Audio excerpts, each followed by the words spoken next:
Welcome back, everyone, to another episode of Create a Life You Love to Live, the podcast. I am your host, Jeremy Finkelstein, and in this episode, I sat down with Bryan Henry, and we got into a struggle that I think a lot of people can relate to, even if it shows up a little differently in your own life. Bryan knew he was capable of so much more, but for a period of time, the way he was living was completely disconnected from his potential. He found himself caught in cycles in this loop of numbing himself, of instant gratification and shame. While underneath, it was all this deeper belief that he had to perform in order to feel worthy. Now, what makes his story so powerful is how he began to recognize those patterns and face what was underneath them. So slowly, he started to build this life for himself that felt more honest, purposeful, and aligned. Talk about so many different things, but we really get into shame, identity, the use of meditation, self-worth, and what it really takes to stop running from yourself. I'm really excited to share Bryan's story with you. Let's get into it. So, Bryan, welcome again to the podcast. This podcast is really about transformation and sharing those stories of transformation and what that kind of looks like from the hero's story, if you will, and what that whole arc kind of looks like. So where I like to begin is just getting a good understanding of that version of you before you started doing all this work on yourself. And also, what were you going through and what was that aha moment where you identify that like something in your life needed to shift? Yeah.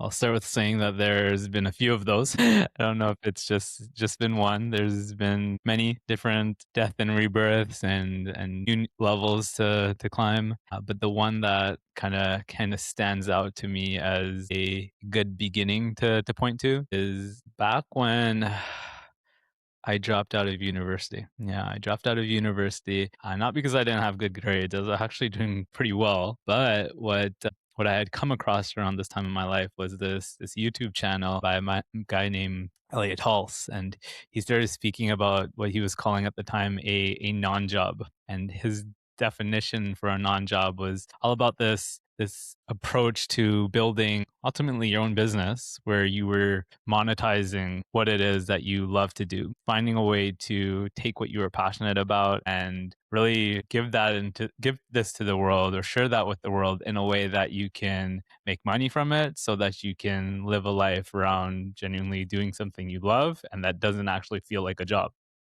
Okay. So when I came across this, I loved the idea of having freedom to spend my time the way I wanted to and to not have to, work the typical 9 to 5. And that inspired me to drop out of university 3 years in, again, while I was already doing pretty great, to the shock and probably dismay of my family and parents and whatnot.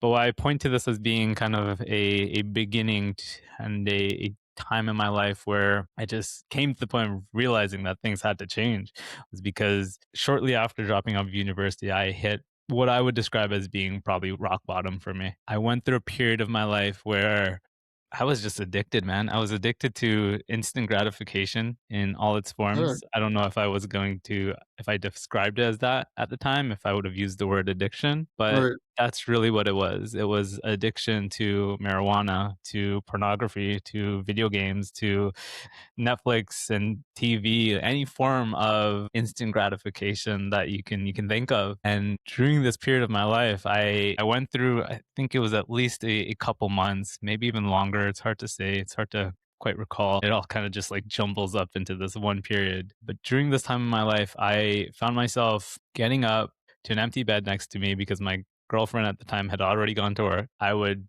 wake up and spend most of my day again, watching porn, watching Netflix, just kind of not doing anything productive with my time. And when she would get home, the first thing we would do is get out the door and smoke cannabis together, get high, and come back home to either, watch a show on Netflix or play video games. Okay. Let's, if you don't mind, let's pause there for one second because you definitely shared quite a bit even up to this moment. And why do you think you were one addicted to all these substances? Or was it something like bigger that you were addicted to? Or maybe you were just feeling comfortable in this type of scenario and that's what felt good to you. Was there anything underlining that you're aware of now that maybe was contributing you to living that type of lifestyle? Yeah, it's a great question, and I think the fact that you said that I might have the awareness of now Yes.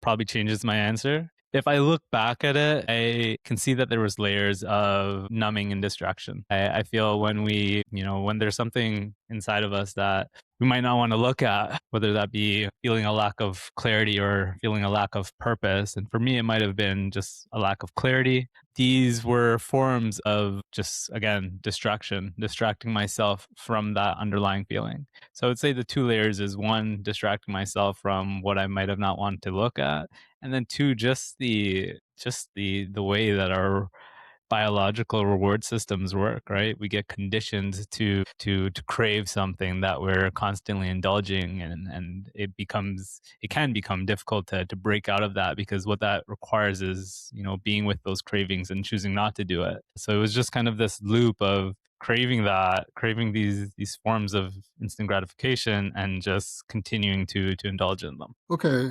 So there's definitely a pattern, right, forming here as far as like the addictions to these certain like modalities, if you will, these vices. Actually, I think is a better term for them. But you said that two things. Like one, you ended up leaving university, right, because you saw this YouTube video. But then now you're also saying there was like a lack of purpose. So when you decided to leave university, one, when you were in university, did you feel like you knew like the path that you were on, or did you go to university trying to figure it out? And then the second part of that question is, when you left university, like, did you have any idea of what that purpose was, or did that video just kind of like light something up inside of you to think that there may be something more, something different that you can't get by staying inside a university? Yeah. So, I mean, when I was in university, I thought I knew what I wanted, and I did Yeah. have direction.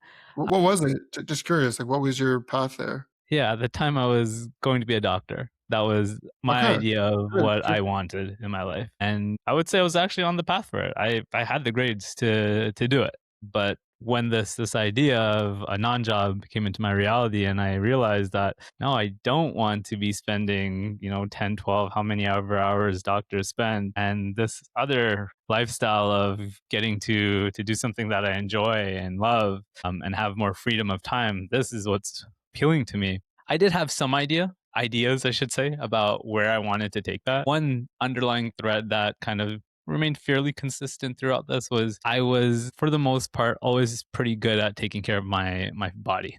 I had already gotten into the gym, and I was still working out consistently, even through this rock bottom period. I think I was fairly consistent with still getting to the gym.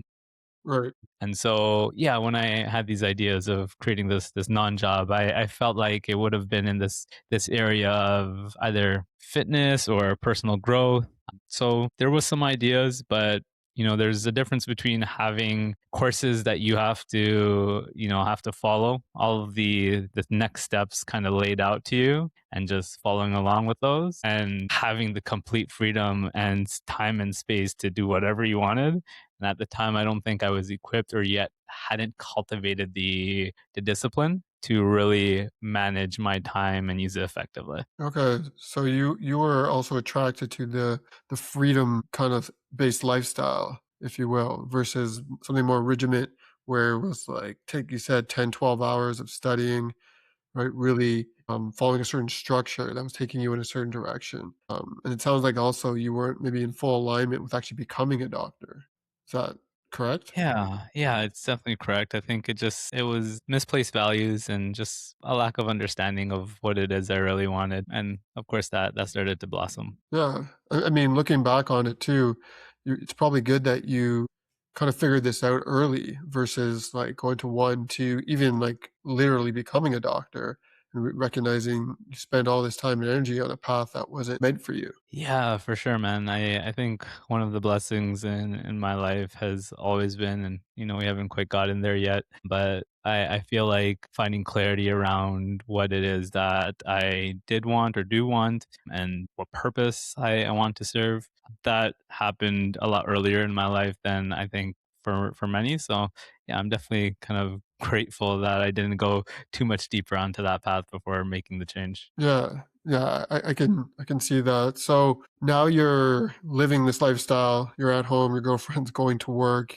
You're addicted, I guess, to these different vices and this way of living. So let's get back into that moment. Like, one, what were you feeling about yourself like during this phase in your life? And then was there a certain point where you just recognized that what you were doing wasn't in the best interest of yourself? Yeah, yeah. So what I was feeling beneath the numbing, I should say, because again, I think these types of vices, as you've put it, can distract one from feeling what it is they're actually feeling. But on the underlying, I know that there must have been a sense of shame, right? A deep sense of, Okay. I don't think I even need to put another word to it, because like shame just kind of really encapsulates it. Shame over the way you were living, yes? Or Yeah. leaving, yeah? Okay.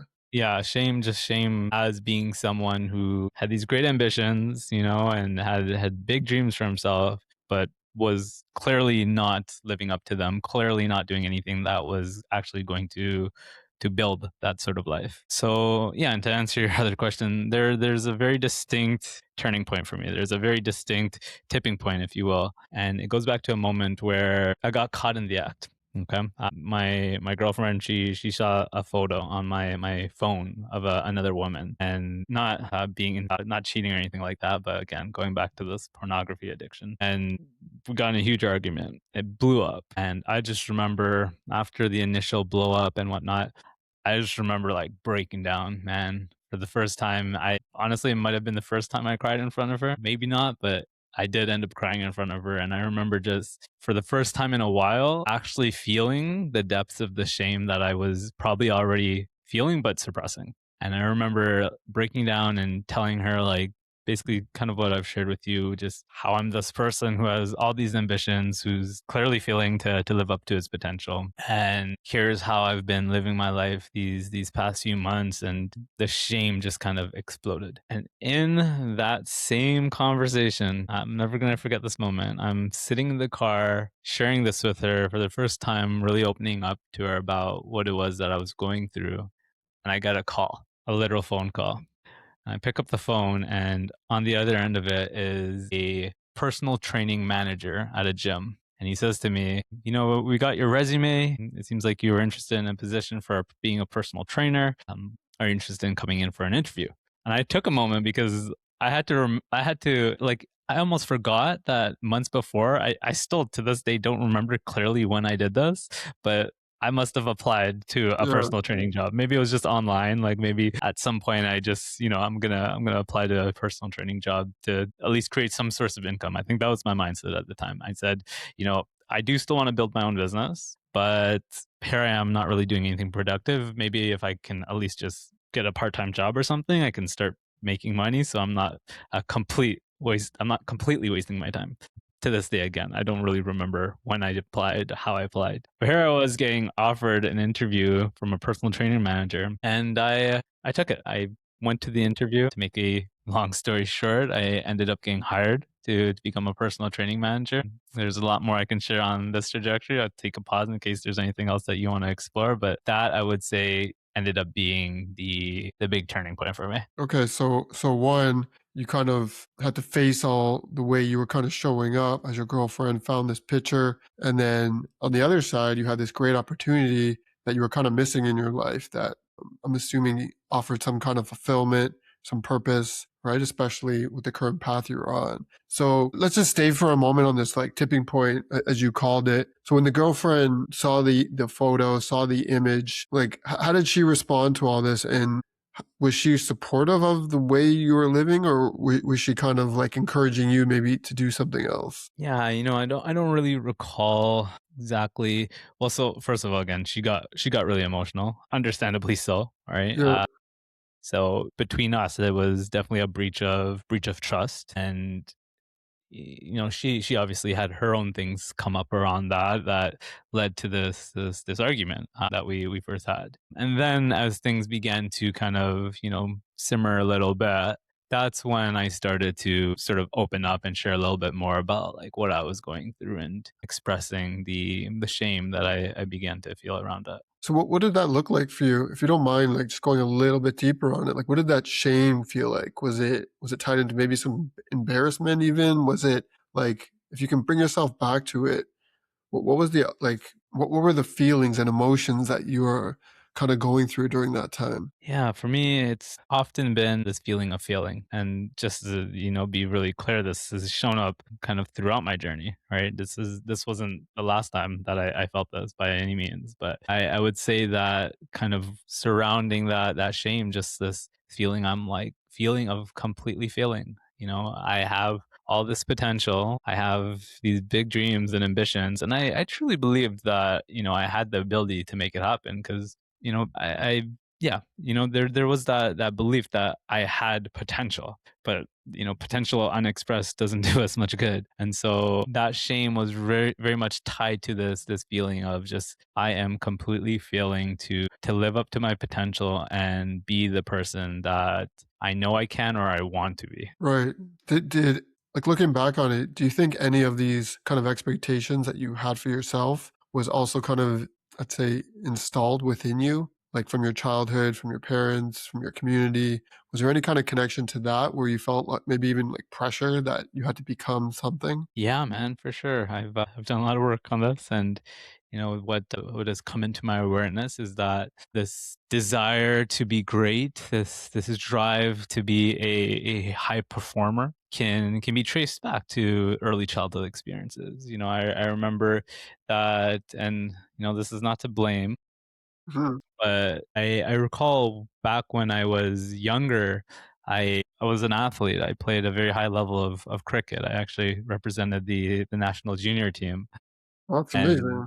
yeah, thank you. A big part of my journey as well, but or my childhood at least. And I remember just feeling like when I would perform well, when I would do well in the sport, my dad would be more excited. He'd be happier. He was noticeably, happier and connected with me differently Yeah. in those moments, right? I could feel this energy from him that he was pleased to see me perform and then connect with me after. And the flip side to that is when I didn't perform, it's not that he ever scolded me, but he also didn't really talk to me about it. All right. Right. It So just kind of ended up. subconsciously, yeah, subconsciously your nervous system is like learning, okay, I do good, I perform, my dad's gonna give me praise and that feels good. But on the flip side, when you don't perform, you're getting no praise, even though he's not scolding you, you still feel that. Like even if it's 100%. subconsciously. Yeah. 100%. And what that ended up becoming is this program, this belief that I need to perform in order to be worthy. I need to perform in order to receive love. And in me at a very young age became or was installed this worldview, this paradigm that I must be a high performer in order to receive and be worthy of love and attention. And I would say that this story and this deep-seated fear and emotion tied to failing and not wanting to fail and feeling terrible when I did fail likely gets traced back to these types of moments and experiences as a child. Yeah. So when you left university, how did your dad take it? Like, was there any impact from your family or specifically your dad during this like scenario? Like, I'm just wondering if that even maybe contributed to like the next phase of you kind of feeling like a failure, feeling ashamed for how you're showing up. Do you think even looking back on it, like even maybe at that time you didn't know that, but do you think subconsciously maybe there's like some kind of connection there? The one thing I'm noticing is the way that he responded to it was very similar back to how he would respond to these Okay. cricketing experiences where I didn't do well. I didn't hear much from him about it. He didn't really You talk to didn't, me too much about it when my mom on the other hand was a lot more vocal about how she felt and dealt with that for many years. But him, on the other hand, there wasn't too much discussion about the choice I was making or why I was making it. Okay, so no visible, like, disappointment or anything like that. Well, I guess your mom was a little bit, I guess, more vocal Yeah. about it, but okay. So that's good. It gives some context, right? Because a lot of the times, like, especially when we get older, the way we show up and our decisions based like, our decisions on certain life aspects, right? Like things we do in our life and the decisions that we make could be really stem from the programming and the conditioning that we had from when we were a kid, and we may not even be aware of it.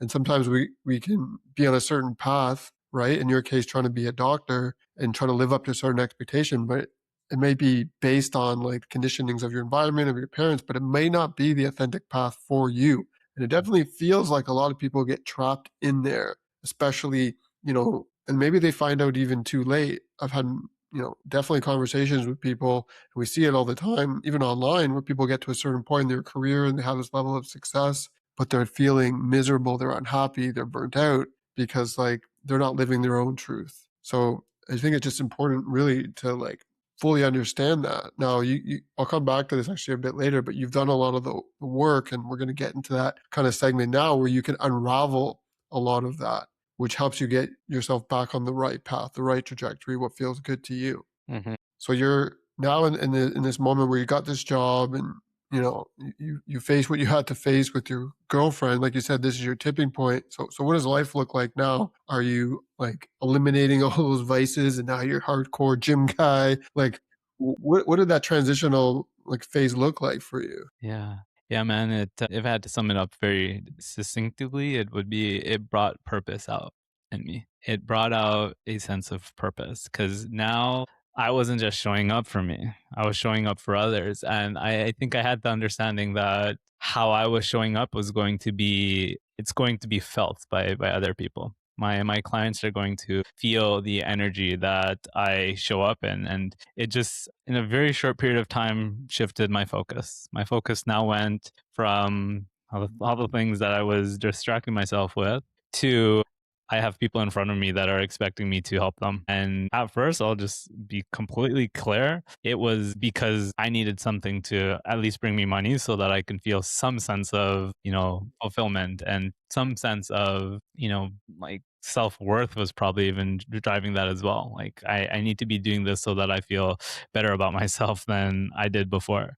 But very quickly, it grew into falling in love with service, falling in love with helping other people. I started to see people actually get results from working with me, and something about that fired me up. I fell in love with helping people transform. There was something about getting to witness someone undergo a transformation. At this time, it was just, physical transformations that I was supporting them in. But getting to witness that and know that I played a part in that really ignited me, and I fell in love with that. I fell in love with being of service. No, I mean that's beautiful, and I guess that's kind of like the beginning of like this next whole chapter in your own journey. Okay, so you fell in love with that, but what was going on beyond that as far as, again, like, did all these vices stop? Were you starting to move from shame to, again, I guess you're starting to feel better about yourself? Yeah, yeah. I started to, again, not to say that there hasn't been things that have creeped up Yeah, over for sure. across the journey. Never to the extent of what I described before. Like it's never gotten that bad, so to speak. But every so often, I guess you can say there's been moments in my journey where something sneaks up on me and pulls my attention a little bit, and I find myself, engaged with something that might not be fully serving me. But overall, in the big picture, especially during those years of getting into training and helping others through their transformations, it made me feel empowered, man. I felt confident. I felt empowered. I think, yeah, I think you could say I got pretty good at what I did in a very short period of time. Like within a year, I was promoted to a higher level position, and within a year after that, I was hired onto another personal training team that was working at like a more high end fitness club. Okay. And so yeah, it brought out the purpose, it brought out the sense of empowerment, and I would say Yeah. in those few years, I really started to kind of tap into to the sense of empowerment. Yeah, so it brought out the best in you, but you also said, and you said this a couple of times, that certain things kept coming back. Like it's not like all those vices or all those aspects of your life that weren't serving you well were creeping in, here and there. What were those things like?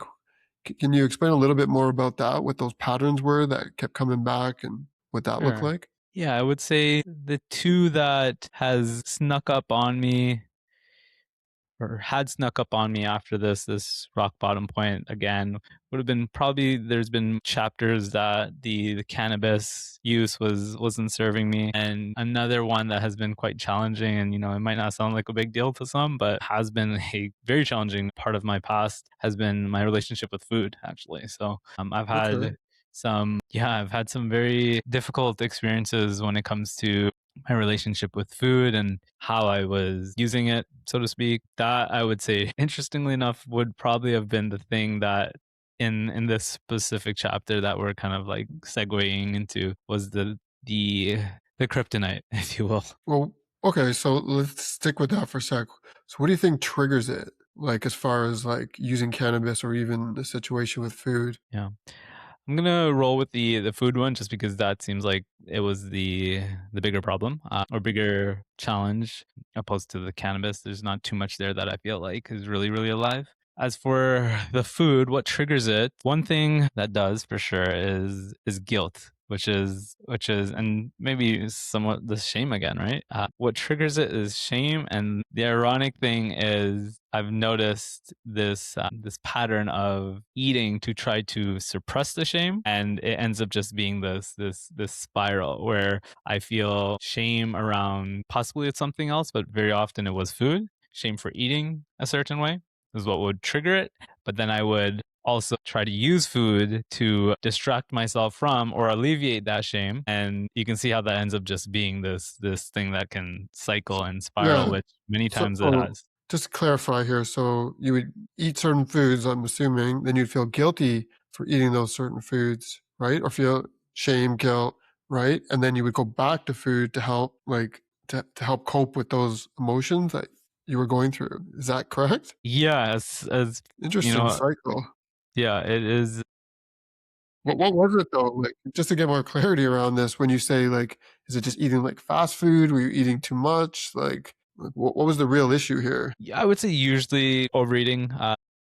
Okay, I haven't been big on fast food for no, like that just hasn't been much of my just part of my journey overeating, until what's up. just Yeah, usually overeating. overeating. Yeah, definitely. Because again, interestingly enough, if I listed the foods and told people what it was that I was eating during this pattern, for the most part, and not always, but for the most part, they were not what you would think of as being unhealthy foods, but it was again kind of this pattern of overeating. Let's see. Okay, so And oh, just to be clear, like to really paint the picture, I recall like doing a little bit of research on this. Like I was trying to find my solution, and I remember coming across a list of eating disorders and their description for it. And I never wanted to use this label, but I remember this moment where I read the description for binge eating disorder, and I was like, that was that's it. that's it. Like So you're binge that's eating. exactly what I'm doing. So yeah, so let's go back to that again. So like, what do you think was triggering that? And then like, what was causing you so much guilt for doing that? I guess in your mind, there was a benchmark of like, I should only eat so much. When you passed that, then you started feeling guilty. I'm just trying to understand more of the depth of this and like how it kind of impacted like you and your overall like lifestyle. Yeah, for sure, man. So I think actually it's good that we talked about the childhood programming that we talked about Yeah. the shame piece because it's tied to that. It's probably actually that exactly because so to paint you the bigger picture, got really fit, right? I'm Yeah. still in great physical You shape, and are. I know Yes. that. Thank you. But at this point in my journey, I had already achieved what I know others would describe as being a very high, on that percentile chart. I was, top level when it comes Fitness. to physical fitness, Okay. right? Gotcha. And I built an identity around that. There's a Here we go. identity The being built identity. around what's that? Yeah. I said, here we go. Yeah. The identity or the mask that you're, wearing. 100%. 100%, right? That became who I was. I was the guy who was super fit, and I was very attached to that. To this day, there's still a level of attachment to that. I'm not going to say that there isn't still this desire to look a certain way. But back then, it was such a strong attachment to it. And again, going back to this needing to be a high performer in order to feel worthy, in order to feel worthy of love, those two things kind of, became one for me. I felt and derived some level of worthiness, some sense of worthiness from being the guy that was in really good shape. And so when I would take an action that I felt wasn't congruent with that, when I felt like I was doing something that wasn't supporting me in continuing to be this version of myself and express myself in this way, that's when the shame would creep in. Right. I would feel shame around That that. And now makes sense. yeah, and again, for most people, if I were to actually tell them what I ate and was ending up feeling shameful for, they're gonna think that's nuts, right? There's no way you can feel shameful for eating too much fruits, but Right. I did.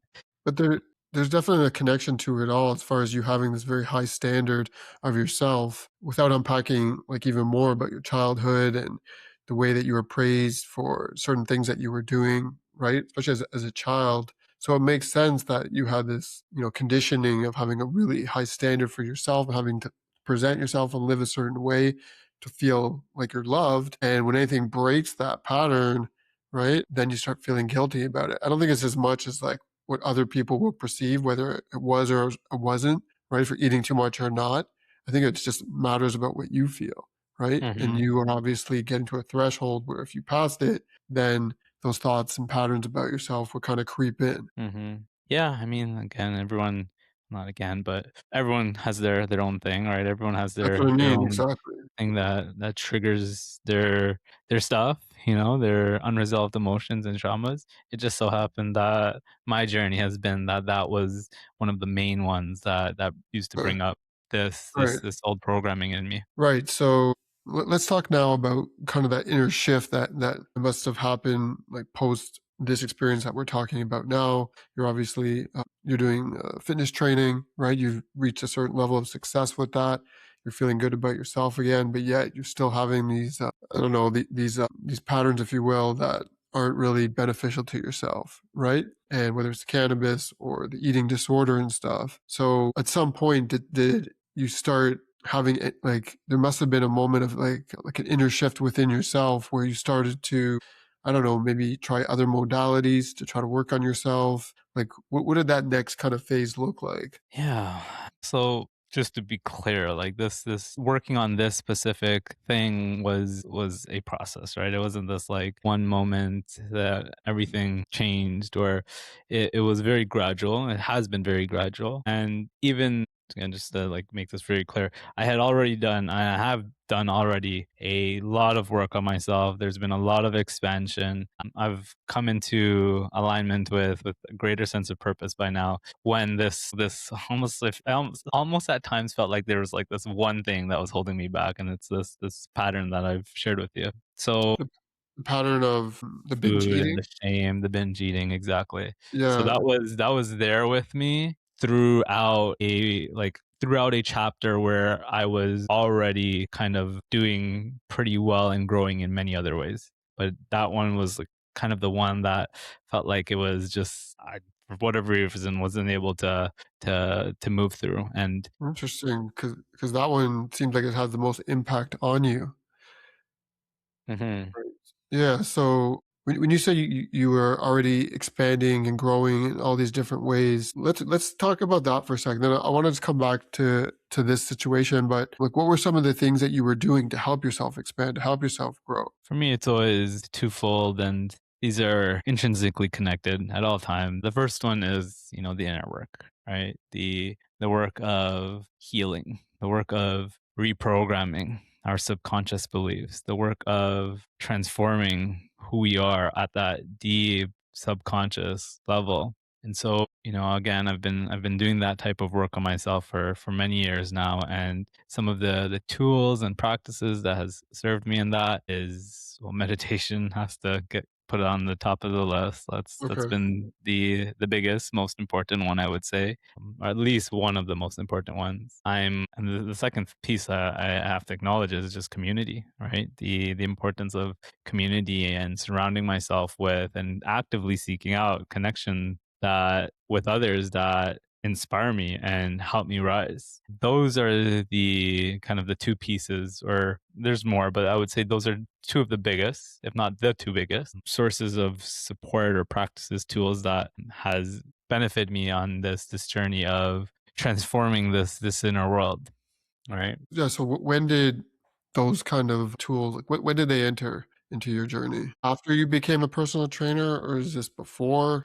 Has this always been part of your life? The meditation started probably around the same time as the personal training, maybe just a little before or a little bit after, probably a little bit after. Okay. Yeah, so it's been, I would say, within that time of kind of getting into personal training and being a little bit more intentional about my choices a Yeah. little bit after. And yeah, you wanted to say? I just wanted to ask, like, so what do you think the catalyst was for like trying something like meditation? Especially like you're painting a great picture here, right? You have this trajectory. You were going to medical school. You could have stayed on that path and become a successful doctor, chose not to. And then you went on this journey of like being addicted to these vices, living a lifestyle that was causing you shame. And then you get this job. Now you're successful. You're working on yourself. You're helping others. You're finding purpose. And then you just started meditating, or like was there something that was like that triggered you, or was called to you, if you will, to say, hey, maybe you should try meditation? Yeah. I mean, I think the most probably the truest answer is we get handed what we get handed for a reason, right? Things show up in our lives when they do for a reason. I truly believe that. I've had plenty of evidence to see that there's something that is guiding us along our path at all times. And, it presented itself to me through, I think it was like a forum post back when forums were a thing. Okay. So it was something simple like that. Like I discovered a forum post. This guy was talking about how beneficial it was for him. And yeah, I just decided to start experimenting and exploring. Again, around the time of being a trainer in that chapter, this is where I also kind of got obsessed with personal growth and self-help Okay. material and things like that. So I was also reading about it from different sources and books. And yeah, as soon as I Okay. kind of got into it and started trying it, and of course again reading about it everywhere, there was this clear sense that this is something that benefits me. Yeah. So what do you feel like the biggest wins have been for, starting to meditate, or even some of the other things that you were utilizing to help with your personal development? The first thing that comes up is a shift in identity. See, I believe that the life that we are creating is a reflection of our deepest underlying belief and assumption about who we are. We are creating an experience that is a reflection of who we believe ourselves to be. And meditation is more than just a practice to clear your mind and feel at peace. It can be those things, yes, and what some might not be as familiar with is that meditation can be used as a technique to reprogram our subconscious mind, meaning reprogram the beliefs we hold about who we are. And when we do that, when we change our self concept, how we begin moving in the world changes, the actions that we take changes, the outcomes that we see in reflection of those actions changes, and ultimately our reality changes with us. Yeah, that's really well said. But I want to ask a question about the beliefs of who we are, because I think you're correct, but I also think it's challenging to understand those true beliefs of who we are, especially from the integrated programming and the core wounds and beliefs that are integrated within us. Like, how did you get the clarity around yourself, like, to really understand, I guess, the core beliefs of who you are? Again, so many hours spent meditating, so many hours spent journaling. Journal. Those were the two in terms of inner work practices. If I had to add one more thing to that list I shared with you before, it would be journaling, meditation, Okay. community connection, and journaling. And yeah, again, it's just continuing to dive deeper into myself, right? I've spent, if I were to be able to somehow tally up the amount of hours that I've spent in those practices, it's unbelievable, right? I think I Really, started tracking my it should be an meditation app, hours. like a Yeah, okay. tracker. So I started using Insight Timer recently, and I don't Okay. know off the top of my head what it is, but if I were to look at my Insight Timer for the last like 2 months, I'm guessing it's going to be somewhere around 2 months is like 60 days or so. So probably 40 hours maybe of meditation, right? Like Okay. I'm meditating these days, minimum 45 minutes a day, just to put it out there. And that's not to toot my own Yeah, horn, but it's just to kind of make the point that the way that I've been able to get to this level of awareness around my beliefs and work with them there it is. is Yes. because I've spent so much time and intention towards diving deep into this process of self exploration through these practices. Yes. And this is why I really wanted to call it out. And I wanted to hear it from you specifically because I believe this is like the key to transformation is being willing to go internal and to be willing to face yourself, your trauma, your shadows, your childhood, your experiences. This is the key. But sometimes it takes us going on a certain trajectory to get there. And you found your way there and you found these modalities and you were able to go through this healing journey to be able to get yourself on a, I'm assuming now, on a path that feels good and feel aligned with who you are, right? But getting to that point, I think, and you can even speak to this as well, as like, because I feel like it can be one of the most challenging things and it can be the hardest thing to take that first step. At least I know it was for me. And it took me also getting to almost like a rock bottom place of Hmm. having a lot of suppressed experiences, trauma, emotion, things that were like just stored up in me that were slowly coming out in all these different ways. And I had a tipping point as well. I had an aha moment where I recognized, okay, if I don't do anything about this, like my life could end up on a certain path that it may be harder and harder for me to get myself back. Right. So like, do you like align with that as far as doing the inner work and facing yourself and facing like all these things that you've been through in your life is the most beneficial, but also the most challenging for most people? Yeah, I agree with the for most people part for sure. I also agree it's the most beneficial because it's where everything needs to begin, right? I again fundamentally believe that our outer reality is a reflection of our inner world, and Right. so in Yes, order to exactly. change anything outside of ourselves, it has to start with a shift within. A lot of people to this day, I would say, probably very caught up with trying to manipulate their circumstances through just action alone. And this is not to say that action isn't important, but action is actually an extension of our thought processes. And so if we repattern those, we find ourselves actually taking the actions that are going to support us. And so I always feel like it always needs to become it's first and foremost a inner game. And again, the outer world is going to reflect the growth and the healing that we've done on ourselves. Now, the to the point of why it might be difficult for people is because this can be uncomfortable. It can be uncomfortable to face yourself. It can be uncomfortable to feel the emotions that you haven't given yourself self the space to feel, right? So when you Right. first start doing this work, it's going to take some level of confronting your shadows, literally. And there isn't, for a lot of people, there isn't going to be a lot of things happening in those shadows that, or there are going to be a lot of things happening in those shadows that will be uncomfortable to see, feel, understand, look at. And so it is and can be challenging to do so. But what I would say on the other end of that is the moment you start to begin to experience what's on the other end of doing this work, it becomes addicting, the new addiction. It becomes something that Percent. you feel good doing. I'll just put it out there that I love to meditate. You might have guessed that, it's not to me something I have to bring myself to do at this point. It's something that I genuinely enjoy doing because it feels good to do. And I think a lot of this work happens like that once you start to build some momentum around it and you start to notice the results. And it's the same thing with the gym, right? You start to notice some changes in your body. There becomes a sense of being ignited by that, and it becomes the thing that you want to spend and your time on and focus on. So yeah, maybe at the initial part it can be a bit challenging, and I would say the moment you kind of start to lean into that resistance and experience what's on the other end of that, it becomes something that you genuinely want to keep doing. Right. Yeah. Again, well said. And I agree with that. I mean, I think anything that's going to get you a lot of results normally means you have to put some kind of work into it. And I think it's easier for people to stay sometimes, in their comfortable life, maybe that they've created for themselves. And even though they have a little bit of awareness around like maybe some things in their life are not truly going the way they want, right? Maybe they have some discomfort. Maybe they're not as healthy as they want, but it feels comfortable to them, right? As long as it feels comfortable to them, it feels safe. And as soon as we Hmm. break that cycle and we break out of that comfort zone, that's when things become uncomfortable. They become more difficult and challenging.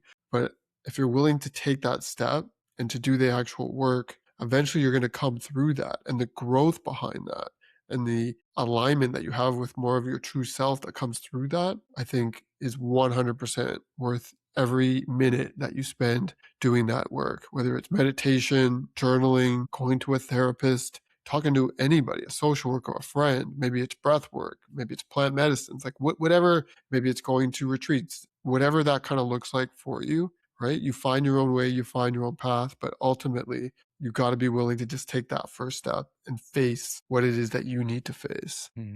Well said, brother. Okay. So now let's bring it to where you're at now, right? Because it sounds like you did a lot of inner work. You faced a lot of the things you needed to face. You're a personal trainer. You're working on your health. Where did this kind of take you? Like, because where are you basically at now? And what are you working on? What are you focused on? And like, I guess I'm trying to get at is where did the journey ultimately get you to? Yeah, yeah. Sure. Well, okay. So just to kind of create a bit of a transition, in 2017 rather, while working at the gym still, I started to feel called. I started feeling called to that dream that I had many years ago about this non-job that was first kind of stirred up with this non-job idea. And I think this was the smart thing to do at the time was I started working on it while still working at the gym. I started working on a online coaching business. At the time, it was an online personal training business. And I picked up a few clients, got excited. And at a time that was probably premature to, or what many would have thought of as being premature, I said, hey, I want to do this full time. I want to be able to work from anywhere in the world. I want to be able to go to Bali and use my laptop and train clients and coach Okay. people through that way. And at the height of my personal training career, just when things looked like they were just continuing to get better, I decided to quit. I decided to leave the job and just go full time with this online business that I had started. And I share this because, and we can fast forward quite a few years.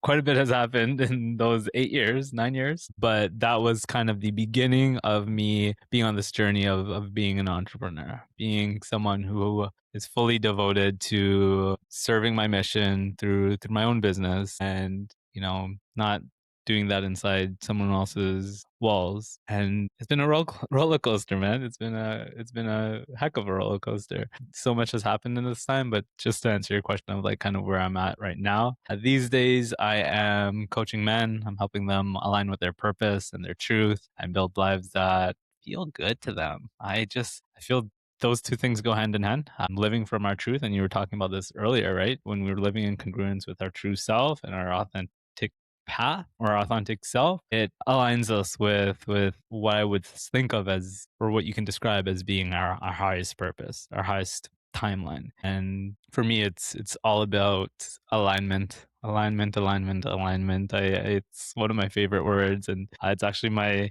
motto. Alignment is the catalyst. Alignment is the catalyst. And what I mean by that is when we align with who we really are, we align with our true self, we catalyze the most abundant, fulfilling experience that is available to us. One in which we get to share our gifts in a way that feels good for us and have that impact others and be able to receive in exchange for that.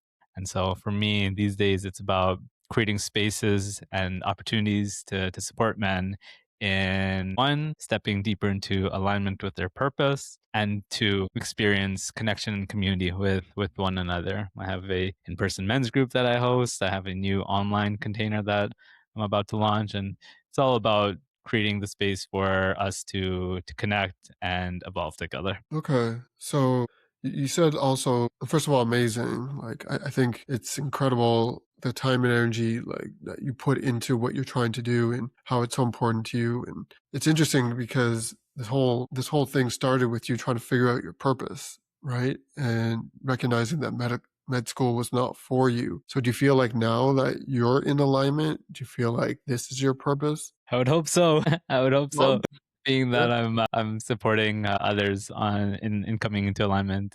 Yeah, I feel super aligned with my mission, my purpose. I'm in a good chapter, a great state, and I'm, yeah, to answer your question, feeling in alignment. Yeah, there's interesting also, like, you know, trying to become a doctor, personal trainer. Now you're kind of helping men, let's just say, get in their own alignment and create a life that they love. But it's all a similar pattern, isn't it? Like it's all about helping others transform in a different type of, or helping others as well. Like there's a consistent pattern there. Yeah. Yeah, I think one of the things you often hear is like if you want to try to find out or discover your purpose, go back to like what you loved as a child, right? Because it was all there from you, in you as your authentic nature, your true nature. But the point that I actually want to add to that, and it's kind of feels like it might be okay. So I also want to kind of make it clear that especially during the period of being a trainer, even I would say in school for being a doctor, there was periods of being in alignment there too, right? Just because this Okay. is how my journey has unfolded and this is what alignment looks like for me today. I see it as kind of this onion, if you will, right? These layers that we peel back.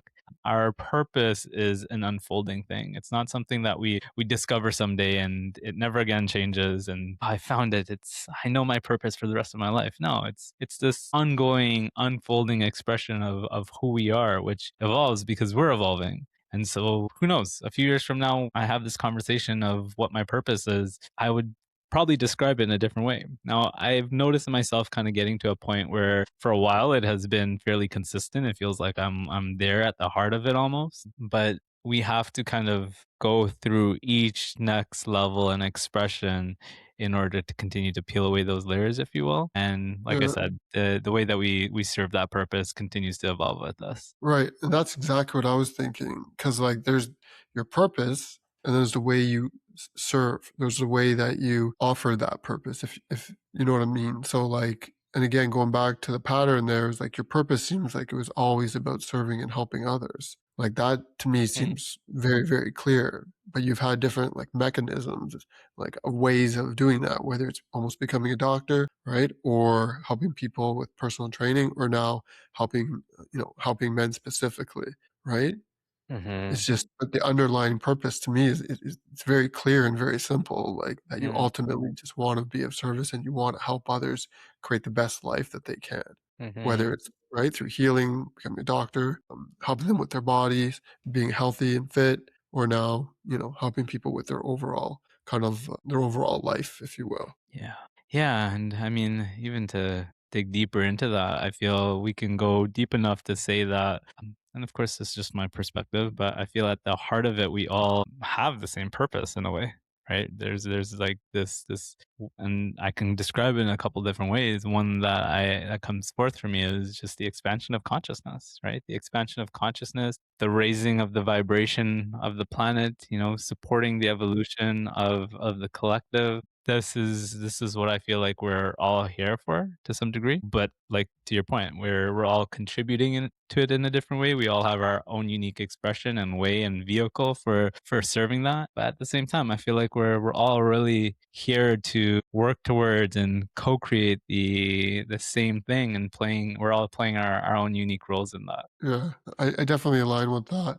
One other thing you said was interesting was this notion that you were still kind of in alignment even when you were in med school, for example. And it really started making me think that it just because, like, you may be on a certain path or maybe have a certain career or maybe in a certain relationship. Like, transformation doesn't necessarily mean you need a new job, you need a new relationship, or you need something new and different in your life. It's ultimately really about how you are transforming internally and how you show up. And I think that's a good takeaway because it has a lot of weight to it, right? Mm-hmm. Like, I've been to retreats and ceremonies and all these different things, and I've seen it firsthand where people feel like, I gotta go and shut down my business. I gotta leave my marriage. I gotta get a new job. But speaking to some of my mentors and people that have helped guide me, they help me get clarity around, no, Jeremy, it doesn't mean you have to go home and make this massive shift in your life. The shift has to happen internally, right? And then once you actually can make that shift,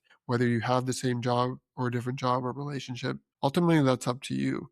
But the shift again has to come internally. And just having this conversation with you, that's one of the bigger insights that I'm pulling out of it, even from your own Mm-hmm. journey, how important it was for you in your journey to start going internal, to start working on yourself, to start taking on some of these modalities that really help you shift. And now, as a byproduct of that, it's like a blessing because of what you went through, and now you can expand and help share that with others. Yeah, yeah. Yeah, I Really, think the important thing there to remember is that, it's beautiful to want to create a life you love, right? And we're on that journey. And I think it's also important to remember that nothing outside of us can complete us. No exactly. It's physical all outcome, no matter what we think it's going to help us feel or provide for us, is going to actually be able to do so in a lasting way.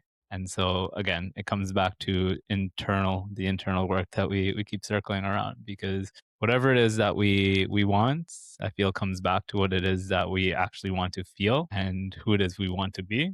And that's an inner game. So yes, go out there and create a life you love, and remember that that all stems from this work that we do on ourselves. okay. So what would you tell someone, let's say someone similar to where you were at, and, you wanted them to go on this journey as you beautifully articulated. What would you tell them? Like, what would you say? Like, "Okay, first step, like, this is where you should start." Go meditate. I'll share Get that more, on a but t-shirt, "Go meditate." I love yeah, that. I say that half jokingly, but you know what? It's actually it's kind of actually it, and I'll go a little bit deeper into that, because I feel if the simplest place to start is, as we've been sharing time and time again in this conversation, is to look inward. To look inward and see what comes up, and start very simple. Yeah, so what yeah, Yeah. what does that look like? Starting simple, because I know you say go inward and, I understand what you're saying, but if you would have said that to me, like 15 years ago, I would have been like, "What?" Like, so what does that mean exactly, go inward, right? Mhm. How do you start simple? That's a better, I think, question. Yeah, and I think it's important, right? It's important to start simple. Now, there's an evolution to this that I definitely want to at least touch on, but where I feel it begins is 20 minutes each morning. Put it on a timer. Use Insight Timer if you have to. 20 minutes of sitting down. Doesn't need to be on a meditation cushion and on the floor. You can sit on a chair if you want to, but make it sitting. Don't lay down for this. Sit down and just observe. Close your eyes and just observe the inner world.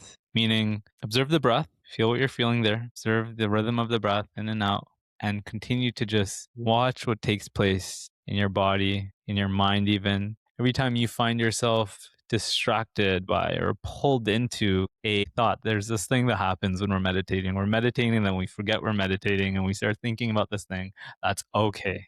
Okay. That's my one of my most important messages, actually. There's no wrong way to meditate. You can't meditate wrong. The amount of times I've heard someone say to me, it's unbelievable how many times I've heard this actually. I've tried meditating, but it's too hard for me. I couldn't do it. I Yes, just found myself thinking. I've heard that countless times. And the awareness, the understanding that I want to share with anyone who has felt that way, or someone who maybe hasn't meditated, is that that's not meditating wrong. That's what's going to happen, and it's meant to happen, because everything that's coming up for you is coming up for you for a reason. Okay. And I'm not saying get lost in that thought.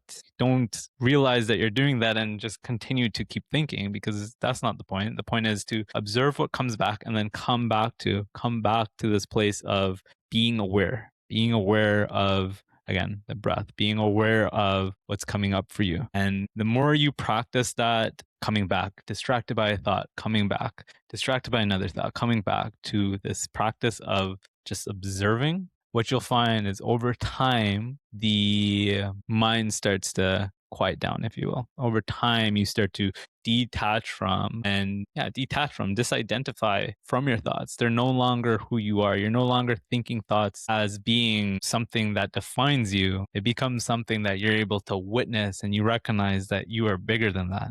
You aren't the person you think you are. You aren't the identity that you think you are. You're the one witnessing it. You're the one creating it. And that's where I recommend people start. Just simple mindfulness meditation. sitting with Again, there's an themselves. evolution to this. There's a technique that I use actively and that I teach now as well, around how we can reprogram and change the identity and all those things that we talked about earlier. And I would suggest that it eventually kind of transitions into that.